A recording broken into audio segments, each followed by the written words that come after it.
whainga. Ele tanga tu Kolisi te tasi mai le tele sina whai na autu nere ni whawhiwhianga ni tūsanga. Ole Vaipouli sao sa tupuama sa malia toa. Ele aia se afua sisi. Pe tautala whaniu ale ale. Awa wata oto o se alo. Aole whetalainga. Ile mata matanga malia toa mapulele ite malia mawaita e lau. Te wale tauila tau mafa wa tele lele. Wa whaia pauloto whale uru. O pa ia, mamalu. Sa le aula ngā sea. Sa ma whainga tā, mamalu whe sauai. Pa ia sau tua whawhawha. Lele, wa e maa whiwhio. Le whio laua whionga, ili au mamalu le malo.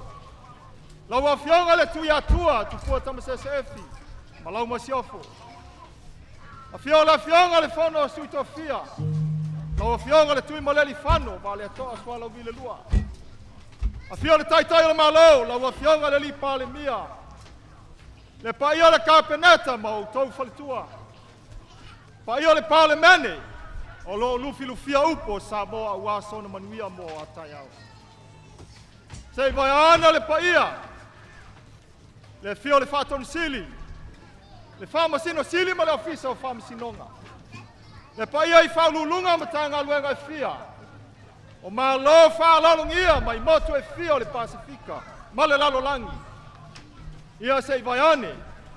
Le paia ma mamalu. A wā sā ma whainga tā. Paia whale malo. O paia whale talo lelei. Ma mamalu o whale anganu. Whawhetai tele laua whionga le li pāle mia. Ma le komiti whawhoi.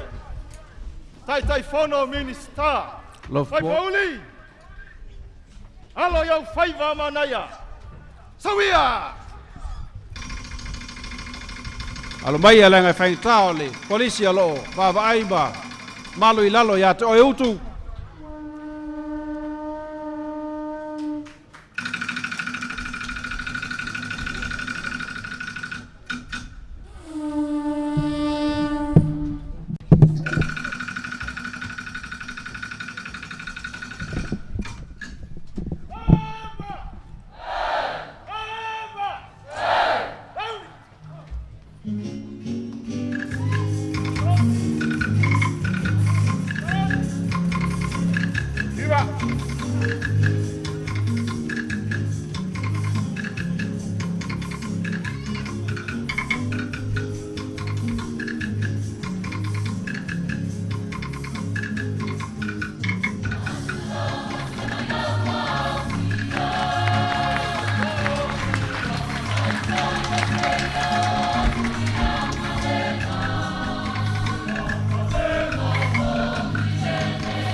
Ua le o le lea. Le tio foia ami ma oe Vaipouli.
Ia se pati mai au fatino mai Vaipouli nisio.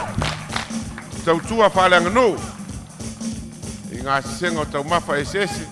Nā alo fatino mai ala I latu sasa.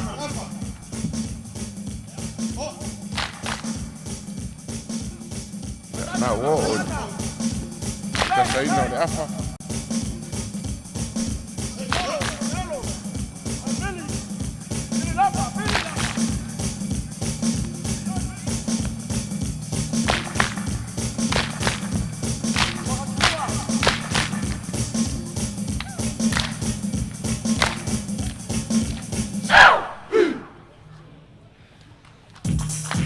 Ia se pati mai, o aro pea ia. Tama mteine tuafa mai Vaipouli.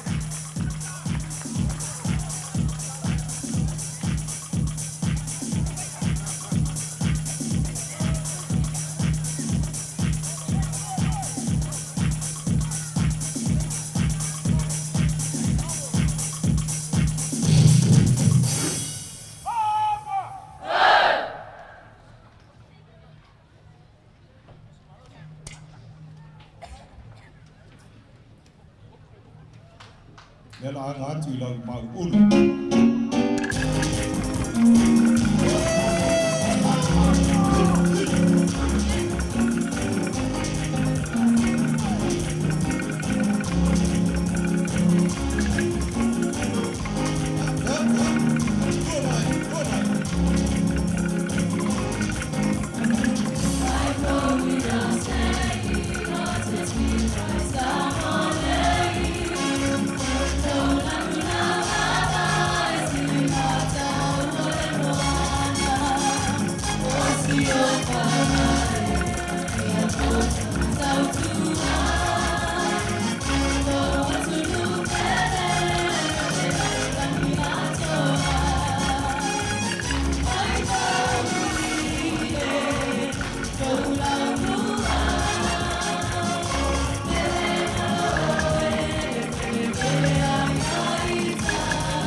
Ai, taua.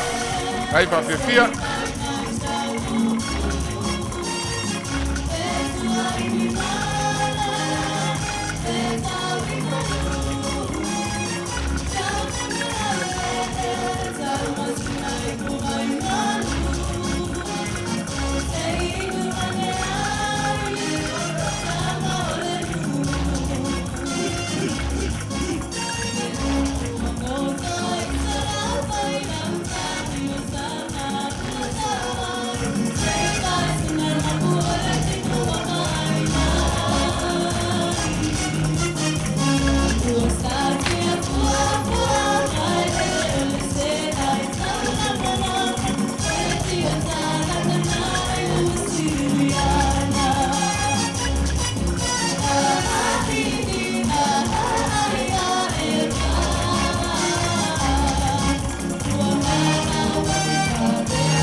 Malo whaftai.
Malo salafai, ale motu e fai me mafai.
Whaftai Vaipouli. Pei ona sila fia le tala whasol pito o Vaipouli. Awhi iwa se lau lua sumal whawha vai nei a vele lua sumal whata maonga. Lalo tai inga la fionga ia anapu solofa. Ia ana whapele no toi o atu a vele le Kolisi o Vaipouli. O le tau alona lua lalangi. Ai whaavanoa le Kolisi a vele. O le no whanga o fita mai whafo. Whaftai Vaipouli. Ka tono lo maru lava le pui ngā oe ma tā utu ma lo whaftai.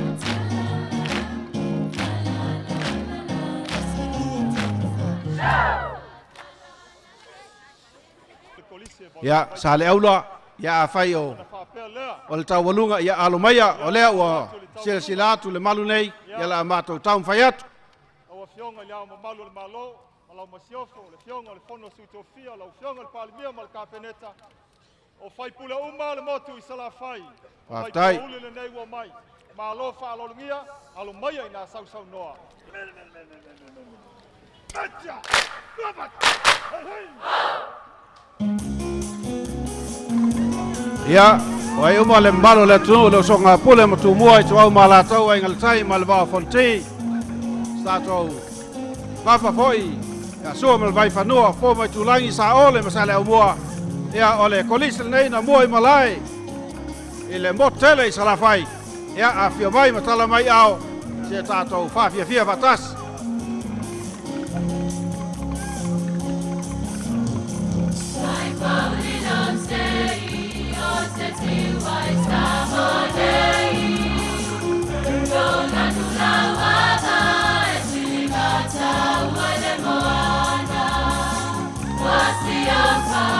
Yup.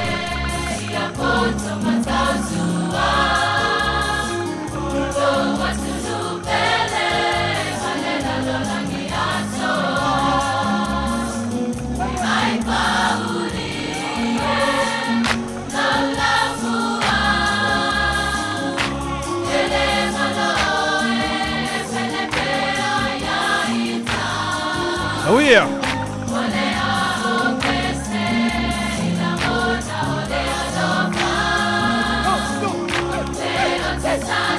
Yoi monia upo la tulu. Angoto ale lai Siva ya luatu ya moltato tulu. Yo.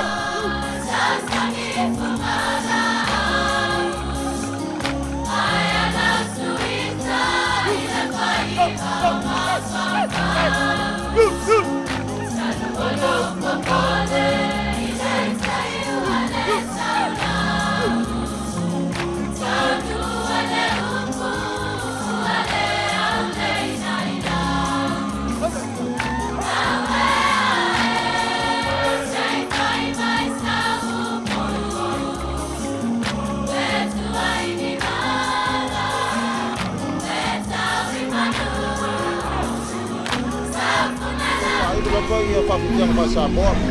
Sisira atu le whionga masofo ia Filipinia, ua te mesesi o roka penafu, ia le sasa mai, sau noanga, matisai ma le whionga e te maitanisina, ia me Naomi, ia ma le Ia, Vaipouli o loutou lātou le ea, ma loutou lātou le tai.